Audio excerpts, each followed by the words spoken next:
बंधन बैंक। आप लोगों ने तो सुना ही होगा।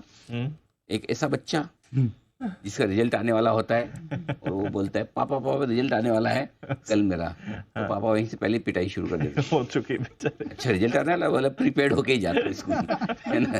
तो इसकी कल पिटाई हो चुकी है ऑलरेडी रिजल्ट से पहले। फिर भी वरुण आ गए हैं, बताना चाहते हैं कि अनुमान क्या है।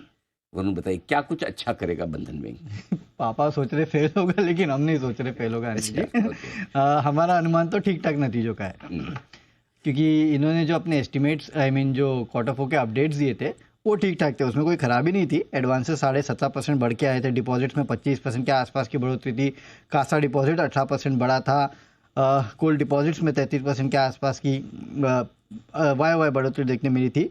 तो इसके चलते हमारा अनुमान है कि नतीजे तो ठीक ठाक रहेंगे।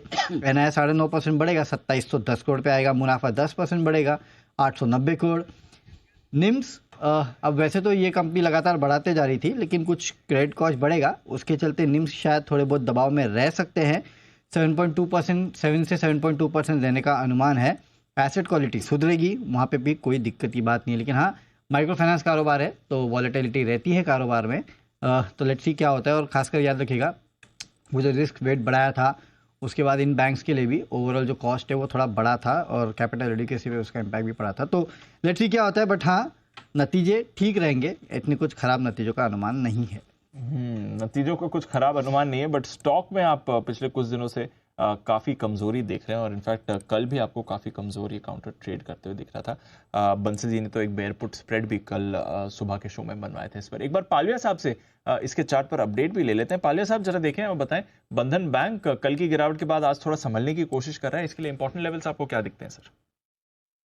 तो देखिए दीपांशु जी, स्ट्रक्चर तो वीक ही है स्टॉक का। स्टॉक अपने क्रिटिकल सपोर्ट एरिया के आसपास ही ट्रेड करते हुए दिख रहा है, जो कि है करीब 175 172 के। अगर ये लेवल टूटते हैं तो यहाँ पे फर्दर डाउन मूव एक्सटेंड होते हुए दिख सकता है। Stock 20 day 50 day moving average के नीचे भी सस्टेन करते हुए दिख रहा है, तो near term short term structure तो वीक ही है। इसमें अगर हम रेजिस्टेंस की बात करें तो मेजर सप्लाई जोन जो है इसका 190 192 के आसपास है। जब तक वो लेवल क्रॉस नहीं होंगे इसमें दबाव देखने को ही मिलेगा। डाउन साइड में 173 इमीडिएट सपोर्ट एरिया, अगर वो टूटता है तो फिर फर्दर 165 तक भी डाउन मूव एक्सटेंड होते हुए दिख सकता है।